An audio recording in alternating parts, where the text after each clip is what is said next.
You want me to stand? Good evening. Hello. Welcome. On behalf of the Hubbard School of Journalism and Mass Communication, its faculty, its staff, and its students, I'd like to extend a very warm welcome to all of you here for the State of Our Satirical Union event, examining Hustler Magazine versus Falwell 30 years later. I would also like to thank all of our sponsors, including the Silha Center for the Study of Media Ethics and Law, supported by the Silha family's generous endowment. I know Stephen's here, and I don't know if there are others here in the audience. Thank you for coming. The Association of American Editorial Cartoonists, the Minnesota Journalism Center, supported by the Coles family. And I would like to thank you all for gathering tonight on this important topic. The state of our satirical union is also a quite serious topic. According to Sophia McLennan and Remy Maisel, whose book is available in the back, satire is a vital function of democratic society and a way to broach taboo topics. Satire emerges when political discourse is in crisis and when it becomes important to use satirical comedy to put political pressure on misinformation, folly, and the abuse of power. For the ability to share and consume it is a sign of a free society. As director of a School of Journalism and Mass Communication, understanding how satire functions in a free and democratic society with a free press is profoundly important. And I want to thank Professor Jane Kirtley for her keen interest in organizing this event at this particular cultural moment. Historically, when elected officials work to limit the ability of the press to perform its duties as a watchdog on the powerful, satire often emerges. It emerges as an important site of resistance, a mechanism for inventive pushback, and also for creative criticism. I was delighted to see the scope of the program, examining old and new forms of satire from Hustler Magazine case to the present. And I hope that you enjoy our time with us in Minnesota. I believe that you will find that Professor Kirtley and her team at the Silha Center left no detail unconsidered. They even arranged the beautiful weather here for you this weekend. So, on that note, I'd like to introduce Professor Jane Kirtley, who is our Silha Professor of Media Ethics and Law and our Silha Center Director. Thank you, Jane.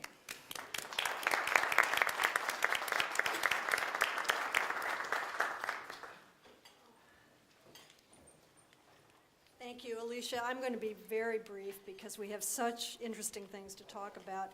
But I am going to say, for the benefit of some of you in the room who don't know my personal history, that at the time that the Hustler Magazine case was going on, I was the director of the Reporters Committee for Freedom of the Press.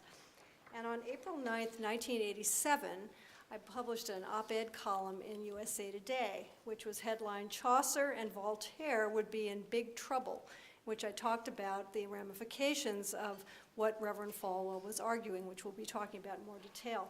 My father, who was retired in South Carolina at the time, called me up and said, "Larry Flynt is not Voltaire. How can you possibly write something like this?" You know, Dad, had sometimes difficulty with my First Amendment absolutism. We have another First Amendment absolutism person here tonight, who it's my honor to introduce, and that's Rosalyn Mazur. She's an attorney in Washington, D.C. now, but her career has traversed both private law practice and public service. She led a boutique law firm involved in media and First Amendment law, and she was counsel to the Association of American Editorial Cartoonists when they prepared their definitive, brilliant, and probably turned the tide for the Supreme Court amicus brief in the Hustler Magazine Falwell case.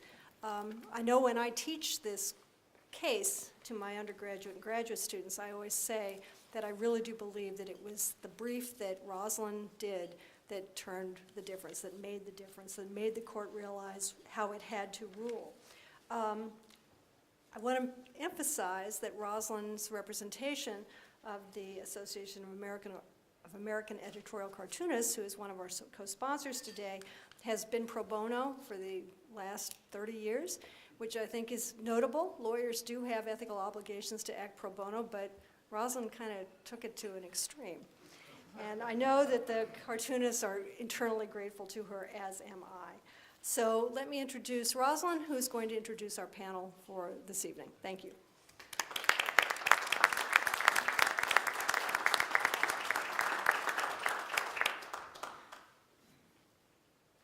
Good evening, everyone. This unique symposium will chronicle a most unlikely reaffirmation of the First Amendment. Unlikely because of the protagonists, a smut peddler and a preacher. Unlikely because of the role editorial cartoonists played. And unlikely because of the role of the most conservative justices on the United States Supreme Court, including the Chief Justice. We'll hear more about that tomorrow. To launch this journey in this symposium, we have a wonderful panel this evening. Our moderator is Michael Alexander Kahn, who is co-author of What Fools These Mortals Be, The Story of Puck, and May It Amuse the Court, editorial cartoons of the Supreme Court and the Constitution, and more than a dozen scholarly articles on the presidency and the Supreme Court. He has assembled one of the country's leading collections of political cartoons and is a frequent lecturer on the significance of political cartoon art. He has developed educational materials based on the art for teaching on the university and high school levels and in museum programs. Next to Michael is Ann Telnis. Ann creates editorial cartoons in various media, animation, visual essays, live sketches, and traditional print for the Washington Post. She won the Pulitzer Prize in 2001 for her print cartoons and the National Cartoonist Society Reuben for Outstanding Cartoonist of the Year in 2016. Her book, Trump's ABC, Not for Children, was published by Fantagraphics in January 2018. And you'll have the delightful opportunity to meet Ann and purchase her book later this evening. Steve Sack, our host cartoonist, has been the editorial cartoonist for the Minneapolis Star-Tribune since 1981. He's won Oodles, term of art, of national honors for his work, including a 3-time finalist and 1-time winner of the Pulitzer Prize. He started his career at the University of Minnesota, the student newspaper, The Daily, followed by 3 years with the Fort Wayne, Indiana Journal-Gazette. In his spare time, he sculpts and paints. Take it away, Michael.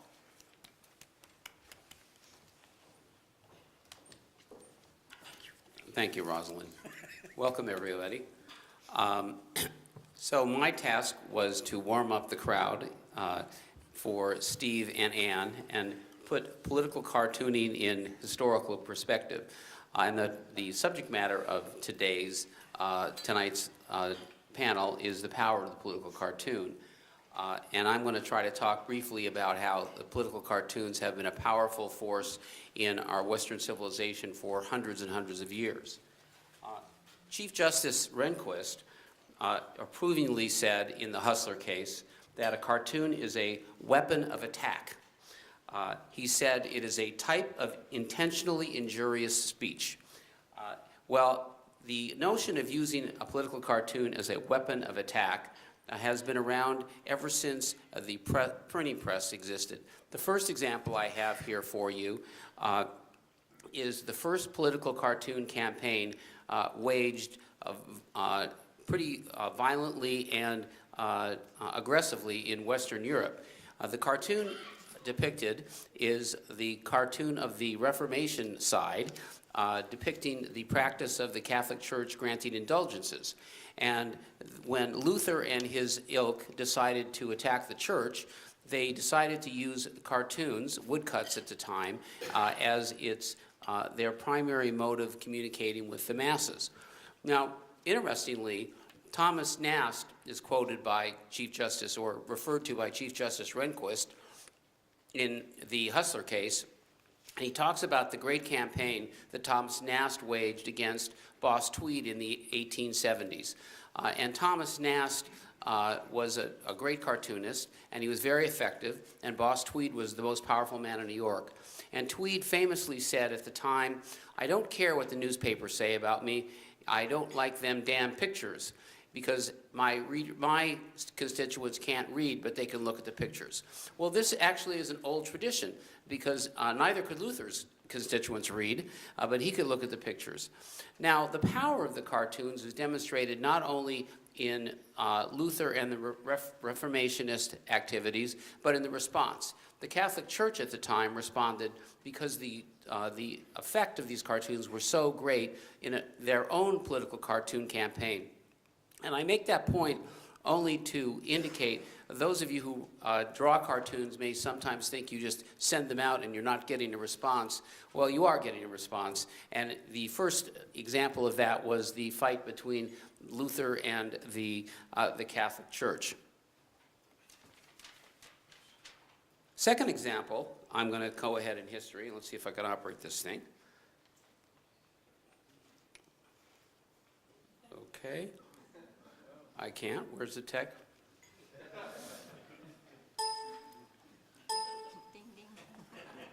It's not working.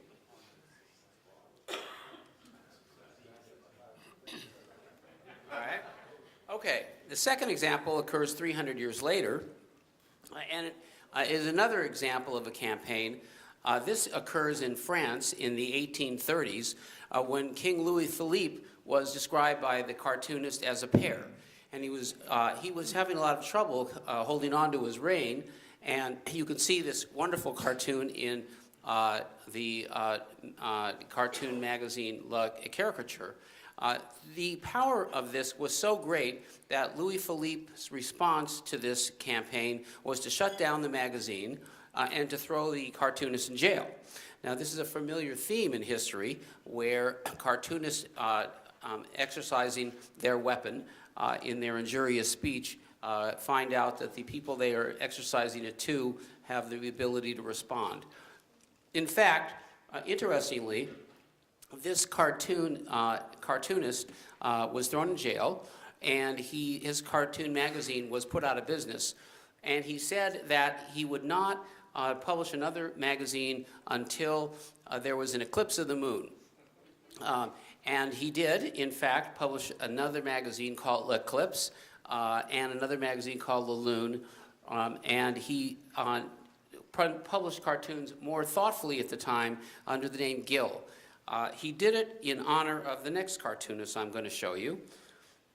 And that is, all right. You know, I have a lot of trouble with this guy. There we go.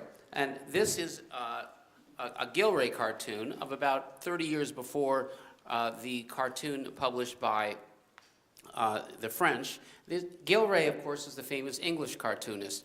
And he became famous for exercising the weapon of political cartoons to skewer royalty, to skewer politicians in England, and most importantly, to skewer the most powerful man in the world at the time, and that was Napoleon. And you see the cartoon here of Napoleon, Little Bonnie, and here you have Napoleon and Pitt carving up the world in a very famous cartoon. Now, the tradition of using cartoons powerfully, okay, I'm going to try this one more time. Okay, we did it. Was imported to the United States in 1884. This cartoon was a cartoon of the most powerful person in the United States in 1884. His name was James Blaine. He was Secretary of State and was running for president.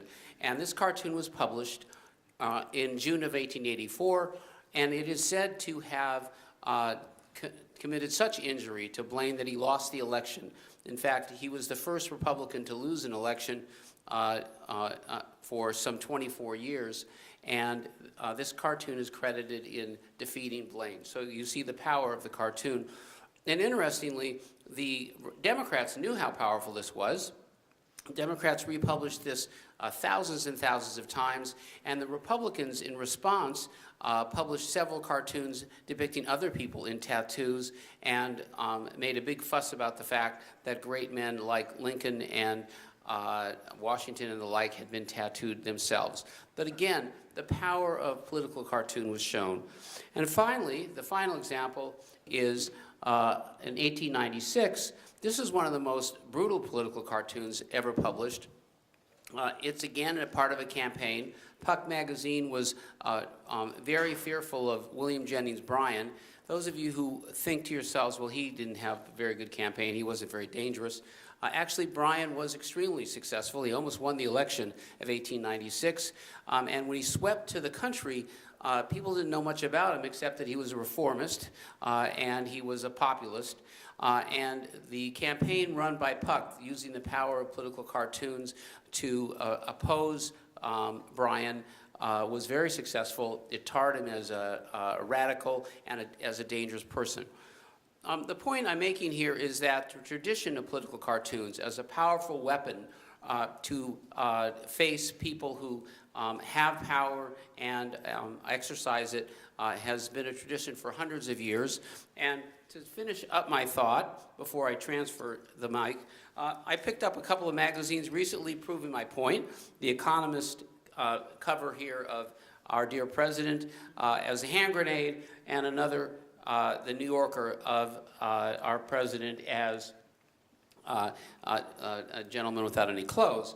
And again, the New Yorker, this is an example, these are all within the last month, of the continuation of the use of the power of cartoons over the hundreds of years. One of our greatest treasures in this country, a person who wields the power of the political cartoon on a daily basis, will talk to us next. Ann Tellness will tell us about how she injuriously uses her weapon.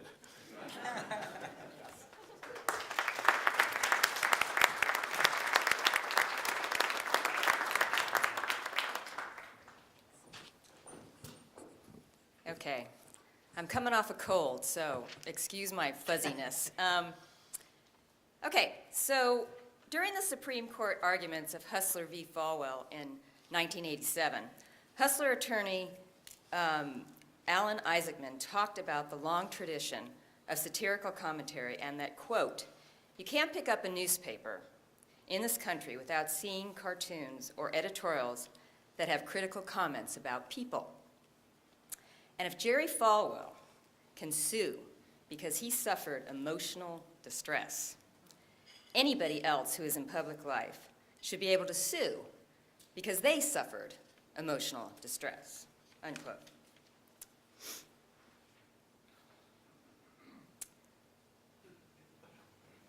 And we also find ourselves with a sitting president who has a complete disregard for the role of a free press in a democracy and has a very thin skin and wouldn't hesitate to sue members of the news media because of what he thinks as unfair and unflattering coverage.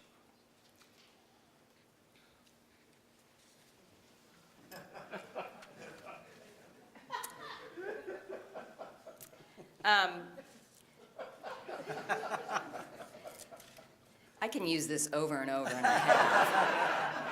It's like one of those gifts that just keeps on giving. During those arguments in 1987, Jerry Falwell's attorney, Norman Roy Grutman, voiced outrage about parody that he believed so offensive that no one should have to put up with it, especially someone of Jerry Falwell's moral standing. Although Justice O'Connor brought up the possibility of a cartoonist being sued under this line of reasoning for something he or she drew. At one point during the oral arguments, Isaacman offered up an example of a cartoon of a donkey being led by George Washington, the donkey being led by the ass.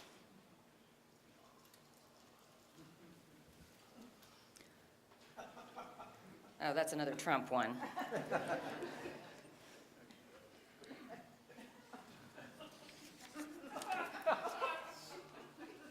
And in response, Justice Scalia remarked, "I can handle that. I think George could have handled that. But that's a far cry from committing incest with your mother in an outhouse."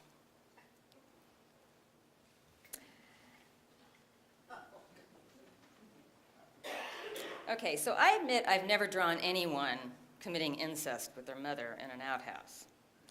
But I have drawn someone sitting on a toilet.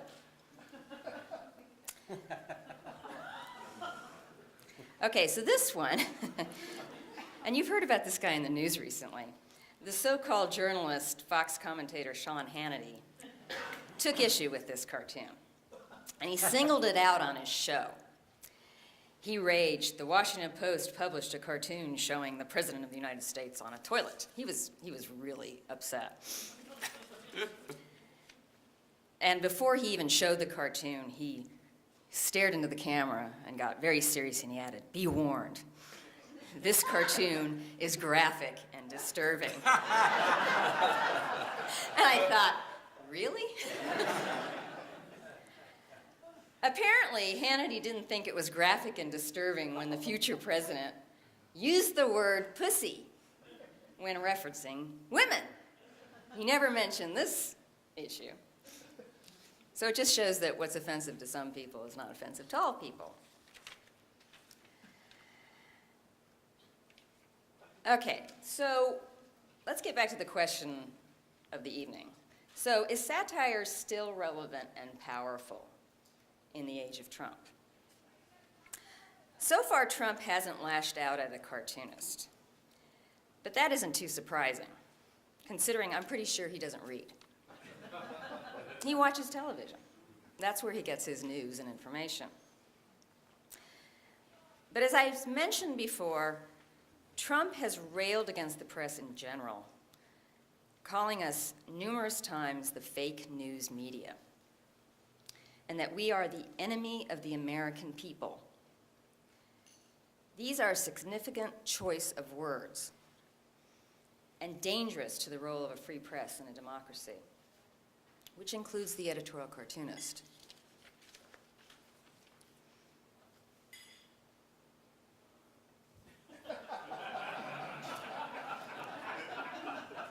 This is another one I've used a few times.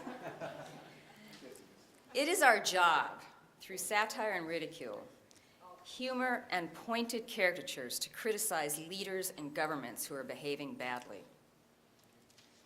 It is our purpose to hold the politicians and powerful institutions accountable to the people they are supposed to serve. The Nothing Burgers is just something that is so fun to draw, but I mean, I really do feel like this is an opportunity to kind of explain some things to the public that, you know, are a little bit complicated. I think that's really the value of editorial cartoons, is we can kind of make it a little bit more accessible, you know, to the public to understand what is going on. So I hadn't considered entering the editorial cartooning profession when Hustler v. Falwell case was argued in the Supreme Court. I hadn't started yet. I was working as an animator and a designer in Los Angeles. But ever since I've become an editorial cartoonist, I've done this now for about 25 years, I've read about the case quite a bit. And I've listened numerous times to the oral arguments online. And I've developed a really deep appreciation for the justices and what they did for us, for my profession. We could be working in a really different environment right now if things had gone a different way. It'd be more like our overseas colleagues that, you know, that we keep in touch with, that you know, they end up being hauled before judges, they're jailed, you know, they're beaten up. We just don't have that in this country because we have the protections of the First Amendment. So I'm going to end with one more animation. And I'm smiling because it's of a particular justice that served on that court during Hustler v. Falwell, who is the target of most of my cartoons that I did about the Supreme Court in my career. And they're very emotionally distressing cartoons about this justice. But I will end it with this. But I bet that if he were alive today, it's the late Supreme Court Justice Anthony Scalia, that he would have been able to handle it. And I thank him and the other judges for that. a person, you're worried all that there's too much money in politics. No, you know, I really don't. I forget what the figures are, but I think we spend less on our presidential campaigns each year when there's a presidential election than the country spends on cosmetics. I mean, Well, but considering this, you know, people are worried that the corporations now can buy. I think this is a real conduit. If you believe that, we ought to go back to monarchy.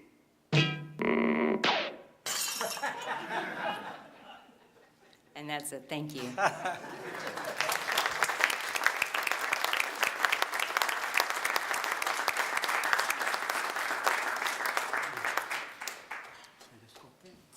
And now, the pride of Minneapolis, Steve Stack.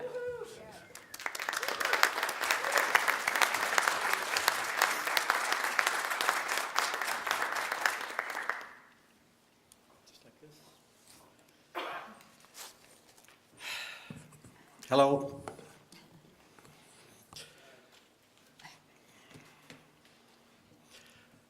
Hello. First, as the hometown cartoonist here, I want to welcome you all to Minnesota. Last weekend, we had 22 inches of snow, and we tell ourselves that's a good thing. It keeps the riffraff out. Judging by the number of cartoonists I see out there, we need a new strategy. I am Steve Sack, the cartoonist for the Star Tribune for the past almost 37 years. That's over 8,000 some cartoons, as collected in my new book, The First and Only Book of Sack. Available at Star Tribune Online or the lobby, $15. Low price. On the topic of the power of cartooning, to me, the most obvious power is the power to provoke. I was talking with Ann the other day, and she asked me how reader reaction to my work has changed over time. So I think it's worthwhile to take a look at that. When I began, like all cartoonists, I got a lot of hate mail and angry phone calls. I got my share. Everyone who draws, works for a paper, gets their share, whatever their position. Or my boss would get those phone calls. Those were really the only ways for readers to give us feedback. And basically, my cartoons were the only cartoons in town, other than occasional syndicated cartoons when I wasn't in the paper. For myself, I had to go to a newsstand to see the work of my colleagues, to look at out-of-town newspapers, or wait for Newsweek or Time magazine to come out to see a tiny sampling of work from around the country. So we really were quite isolated back then. And then along came the internet. As newspapers built websites, suddenly our work was accessible all over the world. I see more cartoonists' work now in a week than I used to in a year. And as easily as the world could see our cartoons, the world had email access to us. I remember the early days of email. I found myself getting sucked into long, drawn-out flame wars with people all over the country. I've since learned to moderate my interactions, but when it was new, I confess, I got into some epic battles. And then social media, Facebook, the wonderland of comment sections, and of course, Twitter. With all of these outlets to complain, it seemed that direct reader reaction via telephone and snail mail was significantly reduced. People had a smorgasbord of places to react to a cartoon. One constant over the years has been readers who contact me with ideas for cartoons. It used to be that those kind of messages spiked during the elections. People who would have a great idea for a cartoon about their favorite candidate or against their unfavored candidate.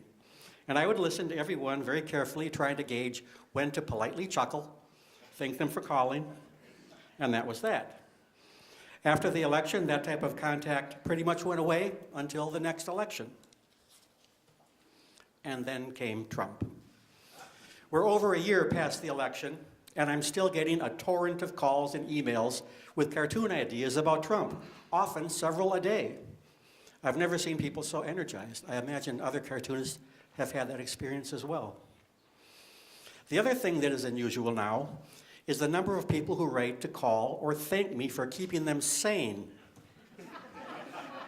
They've actually bought me Hallmark thank you cards.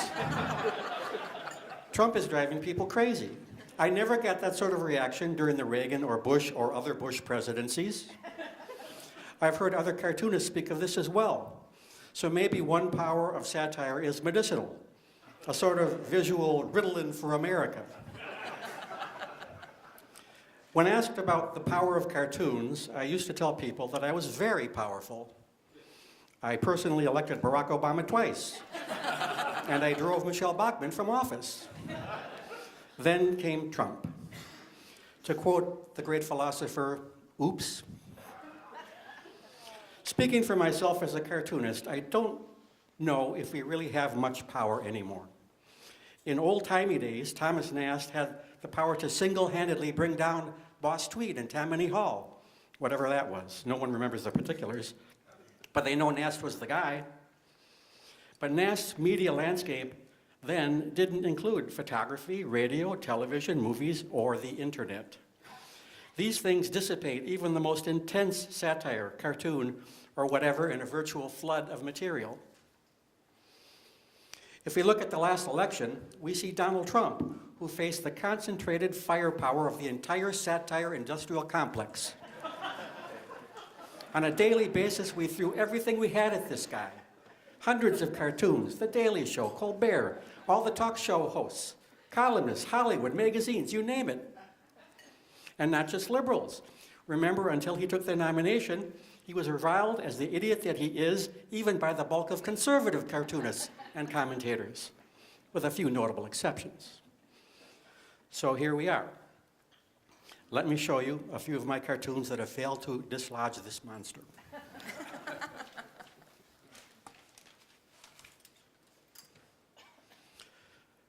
My first cartoon, Trump Tower. This cartoon was drawn before the Iowa primary.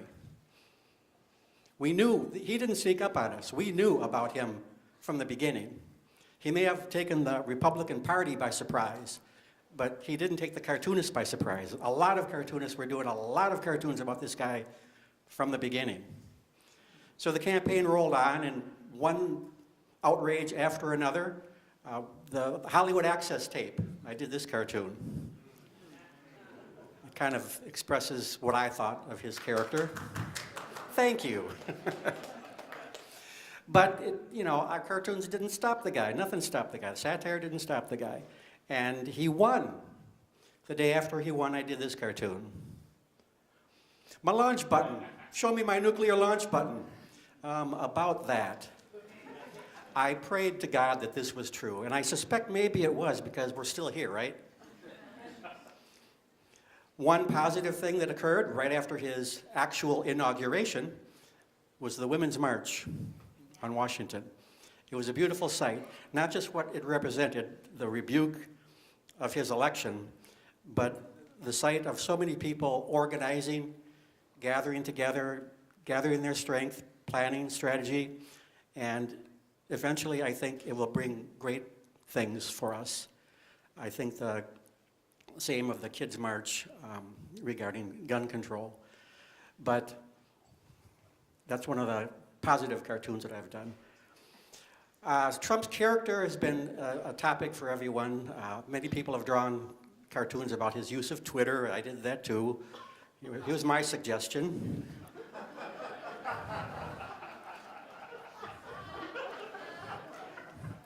It seemed like every single day there was a new, if not outrage, just a jaw-dropping example of lunacy. Remember his first cabinet meeting, where all of them took turns praising him. Here's my cartoon. And that concludes our roll call. Now let's take turns talking about me. What I liked about this cartoon is the lipstick on their faces. Day after day, he announced new policies, new ways of approaching the government.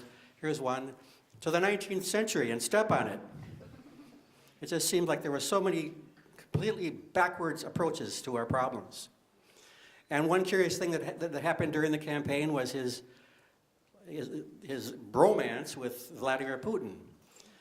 Once he was in office, he actually went on a foreign trip and he met his good buddy. He gets me. I've got him. I think that pretty much describes it today. And from the outside, it looks like he's, as Ann showed us, he's ping-ponging from thing to thing, and he was a complete idiot. Then that book came out talking about how disorganized he was and how disorganized his staff was, but he had to reassure us that he was a stable genius. Who does that? Well, our stable genius, Trump University. His honorary degree in like really smart geniusology. Toto says it's a BA in BS. So on we go, scandal after scandal, and it's almost like you wake up and you don't know which one to go with. And sometimes I'll think of a really good idea, and by the time I sit down to draw, it's always several scandals behind. And I have to, catch up with something different. Sometimes I try to do a summary of things that are going on, like the Stormy Daniels case. DC forecast, we have stormy, icy, slippery, foggy, blustery, catastrophe. This one I really enjoyed. I had a lot of fun drawing those guys. I'm trying a new thing where I'm not putting labels on people. I hope that the caricatures are close enough. I think only Dr. Carson got an actual name there. Oh, Bolton did too, I guess. But on we roll, thing after thing, outrage after outrage, and it's hard to really pick which one is worse than the other. It seems like right now the reigning champion would be Scott Pruitt, our champion of ethics. I don't know if this would be offensive to anyone or not. My boss was out of town when I put that in the paper, so I don't know. One of the silver linings of this whole thing is that as evil or dumb as one of these guys might be, they don't tend to last very long. Here's the White House and a lot of escape routes there. One reader suggested that it was appropriate because they probably have that many white sheets in the White House. I thought that was clever. So my final cartoon kind of summarizes what I think of this guy, and the vulgarity and the whole thing, really. President Shithole.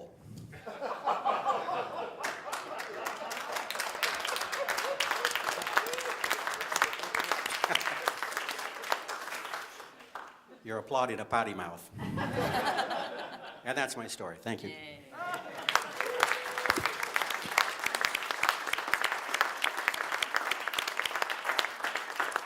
So we're going to take some questions from the audience, but I'd like to start it out by asking both Ann and Steve, given the fact that you don't seem to be changing Mr. Trump's behavior, what is the audience and what's the object of the cartoons you publish that are antagonistic to the president? It's our responsibility to get rid of him? Really? Yeah. Sooner the better. Are these on? Are they? Yeah. Hello? Yes. I've never looked at my work as trying to affect real change. I don't think, I've never thought that I had that power, in spite of my jokes. I look at it less as a cartoonist and more as an artist. I draw and express my views, and I use humor and I use exaggeration and all of the forms of cartooning. But for me, it's I draw my opinion, send it out into the world, and what happens after that, it's not up to me.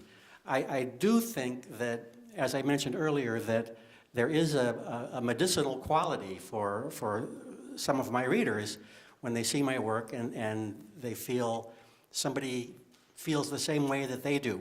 And it's kind of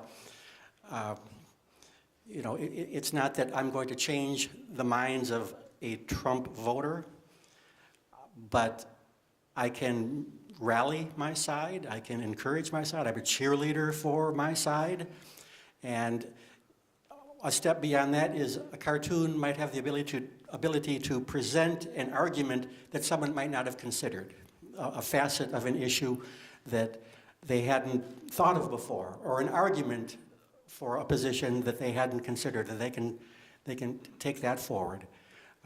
But to me, that's the extent of what we can do as cartoonists. Yeah, I would agree with that. I don't think we necessarily change minds, but I've always looked at the role of an editorial cartoonist to, offer up the question. The beauty of an editorial cartoon is because it's an image, not only can it transcend, language barriers, an editorial cartoon can also affects everyone. I mean, regardless of class, income level, or anything. Everyone can relate to an editorial cartoon. Everyone is affected by one. I mean, we have a really good example of that with some other leaders around the world who seem to have an incredibly thin skin, just like Donald Trump. Unfortunately, they tend to take their cartoonists and throw them into jail. But, they do have an effect on people. So, even though I don't think we change minds, like you said, I've noticed the same as Steve was mentioning, that, people, this is the first time in my 25 years of editorial cartooning that people are very engaged. I mean, I get people all the time saying the same thing they say to you. They're like, you keep me sane. That's like a common thing now. You keep me sane by seeing your cartoons. Keep doing it. And to be honest, I'm keeping myself sane. I mean, it's true. I am, people... It's not working.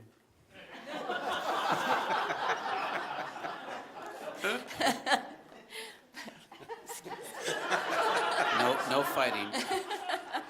But, it's really something we're driven to do this now. This is the time to do it. We have never had a president like this. We have never had, I hate to be melodramatic, but we have never had such an assault on our own democracy. And this is what editorial cartoonists do. And people, they are drawn to them. They are truly engaged now. So, speaking of engagement, a few years ago there was an awful engagement of another sort in France to political cartoonists. And I was curious whether either one of you ever feel that the exercise of your power is curtailed by threats, either violent threats or other kinds of threats.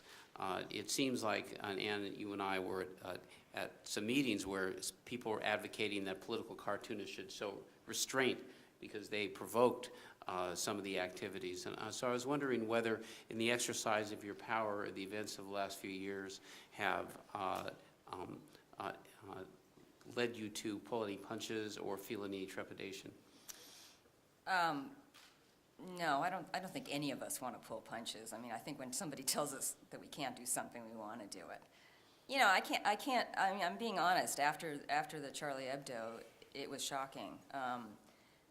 I didn't really fear for, my own life because we were in the United States. But it made me very aware of what, especially my colleagues overseas, have to deal with. I mean, I went actually to a conference in France just a few months after that. They postponed it because of the Charlie Hebdo killings, and then they rescheduled it about 4 months later. And at that point, I was just excited to see my colleagues. But when I got there, they had us all on police-escorted buses. They wouldn't let us go anywhere. They told us not to congregate as a group outside of the hotel. When we went down the road, we had motorcycle cops escorting us. So I was a little bit more aware of what was going on, although I felt a little silly until the Paris attacks afterwards. And then I realized, this is for real. So it doesn't make me feel frightened, but it does make me aware, of my surroundings sometimes.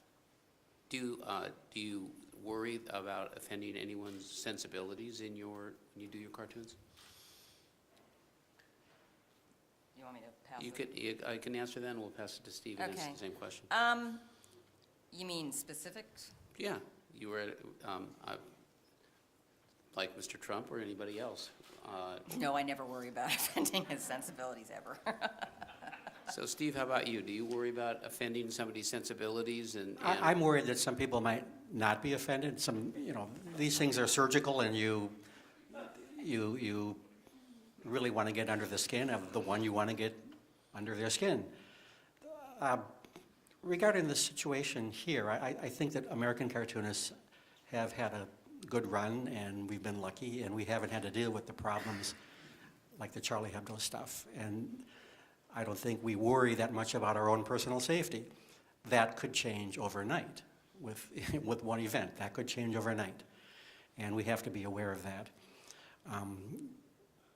Overseas is a different thing. I believe that, as I said earlier, that because of all of the flood of media, that our work is dissipated. So many cartoons, so many types of satire that it's hard to point to anything and saying, yes, this thing affected this in that way. Overseas, it's different, and you can tell that by how often they jail, imprison, torture cartoonists, how often they shut down newspapers.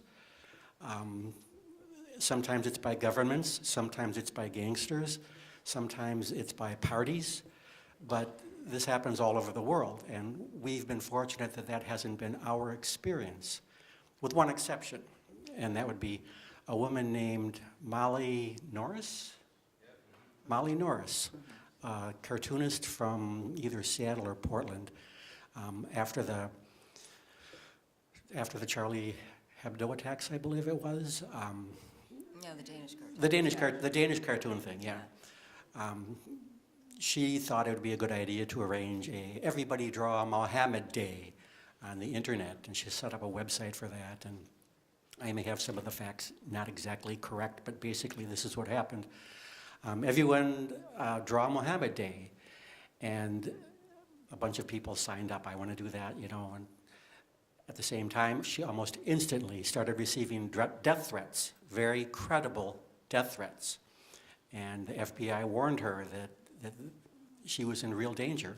She canceled the contest. She shut down the website. She apologized.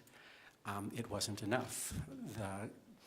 One of the characters in the Middle East, Sheikh Anwar does anyone know his name? The American radical. He was later killed in a bombing run, but there was an American-born radical living in the Mideast, and he put her name on a death list. Molly went into hiding. She changed her name. She cut off contact with friends and family. As recently as 5 years after this occurred, I believe it's called Inspire, the Al-Qaeda magazine. There's an Al-Qaeda magazine. They ran a list of people they wanted dead, and her name was on it again. So she's still, as far as I know, in hiding. You can look up on Wikipedia and get the particulars of the case, but it's really quite shocking that one of our American brethren has gone through all of this. So we've been lucky, and we try to be as offensive as we can, but we see that there is a limit. I was in France shortly after the Charlie Hebdo attacks as well, and at a different festival, but I know a lot of French cartoonists, and we had all the security and guys with submachine guns all around us. But I'll tell you, the cartoonists there were very defiant, and I've been there almost every year after that, and they continue to do hard-hitting cartoons on the very topics that incited the Charlie Hebdo people. So we have a few more minutes, so we'll take some questions from the audience first. I have a question. So, Mr. Sack, I purchased your book for $15 I'm sorry. Mr. Sack, I purchased your book for $15. the first and only book of Sack? Yeah, that's the one. Yes. And I noticed that there appear to be about 200 cartoons in it, but you stated earlier that you had drawn 8,000. And I wondered, is that your usual batting average, about 200 out of 8,000? I believe there are about 380 cartoons in there. Yes, that's my batting average. You see, in the old days, I was talking about how we didn't see each other's work. We had our own town and we saw our work, and maybe we'd see a friend's, a couple towns down and see their paper, but until the convention time when we brought our cartoons to show each other, we didn't see what we were doing. And I hid my shit. And when I went through those cartoons, every single cartoon I did for 36 years, there were some real dogs in there. I admit that. And that's, one nice thing about the internet is we see everything that's out there, but the bad thing is we see everything that's out there. Are there any other respectful questions? Yeah, really. Don't go on a cartoonist. I'm just curious, the Charlie Hebdo was really not about a person, but was about a religion. And doing cartoons in this country about religion have the same impact and result in similar kind of pushback and offensiveness as it does apparently in Europe? Well, Falwell was, yeah. I mean, not as much. I mean, you have to understand that France has different laws than we do concerning not offending, but about religious bigotry. Right, Yeah. the World War II overhang. Yeah, I mean, I think with cartoons, at least in my experience, it really depends what's in the news. If people are reacting to that. The recent Charlottesville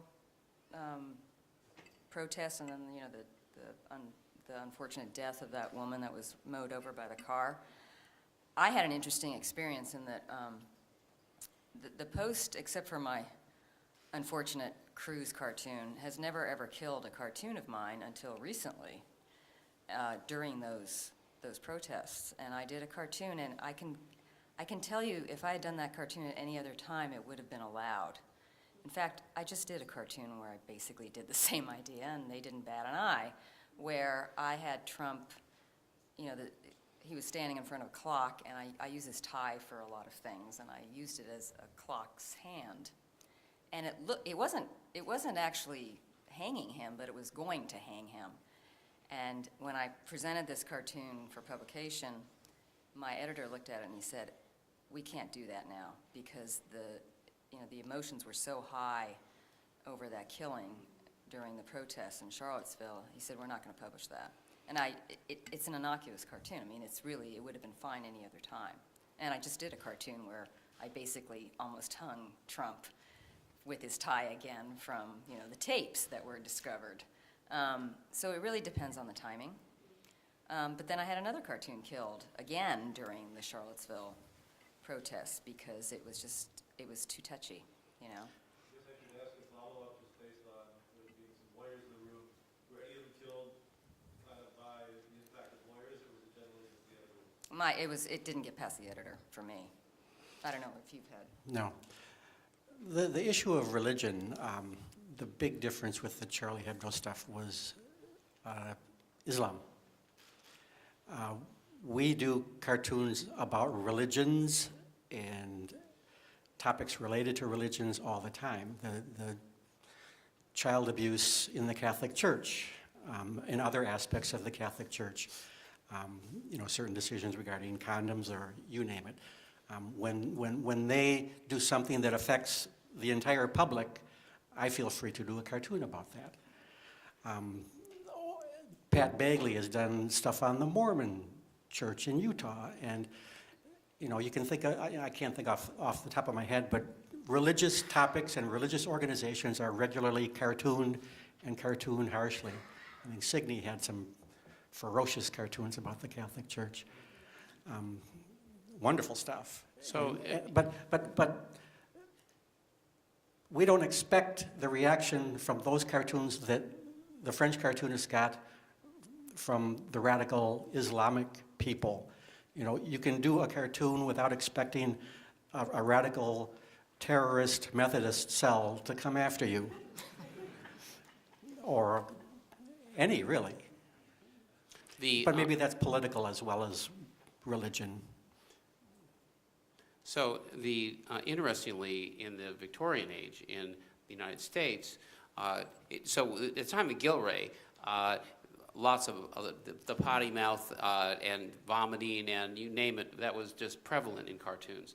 And after about 1850, in the Victorian age, that tempered down. Cartoonists were much more discreet and were much less explicit. But ironically, vis-a-vis religion, they were actually much more violent.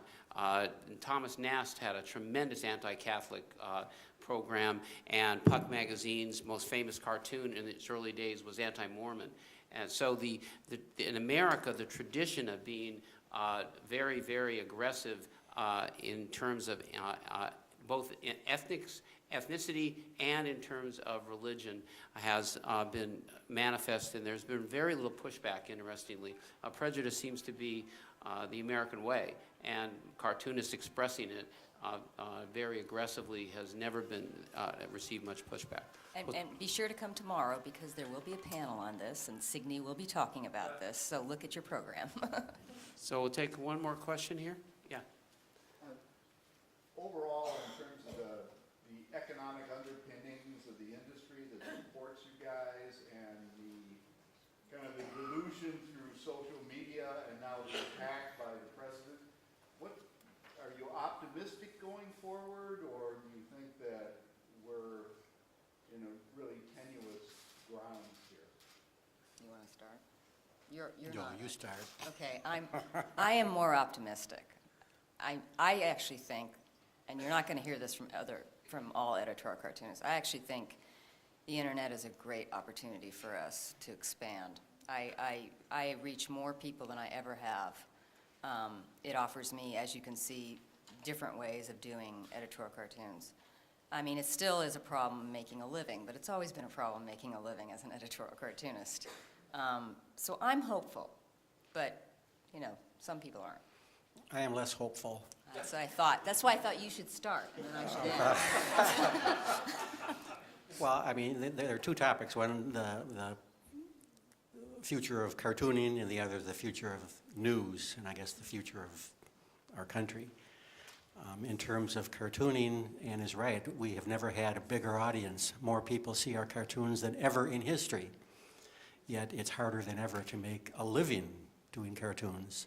When I started way back when in this business, there were over 350 cartoonists in our business, full-time, on staff. Now there are fewer than 50. That's because of newspaper consolidations, as well as budget cuts and ideological problems and a host of other things. But the fact is, it's easier to become a U.S. senator than a paid editorial cartoonist. I don't know which would be more honorable if your child came home and said, I'm going to be a cartoonist, or run for Senate. Pick your shame. In terms of the news biz, short term, I'm very optimistic. Long term, I just don't know. The cost of labor keeps going up. The cost of newsprint keeps going up. And the budget crunchers keep crunching budgets. And we've lost so many papers to not just consolidation, but some disappeared, some went online only. And it's not, if you look long term, it's easy to be pessimistic about that too. In terms of our country, I'm more worried than I was 6 months ago or 6 months before that, especially after looking at, we talk about how wonderful the internet is to spread our work everywhere. We also see what else is being spread everywhere and where it comes from. And it's insidious and it's powerful, and I am worried long term. Well, I do agree that the internet is both good and bad. I mean, there's upsides and downsides to being online. So, as sort of a quasi-historian, the people ask all the time what the real attraction of political cartoons are, and I've come to the conclusion that the most attractive thing about cartoons is that they speak truth. And a great cartoon is one that somebody reads and looks at and says, wow, that's true. That resonates with me.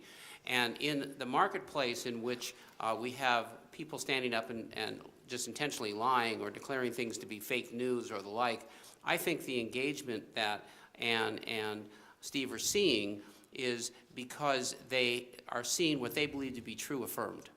And I think that I'm optimistic about the role of cartoonists in all the noise that we hear and all the just flat-out dishonesty that we hear from whether it's government officials or the like. Cartoonists get an opportunity to stand up and just say it's just not true in a snapshot. And the people aren't as stupid as some people think they are. The people know a truth in their heart.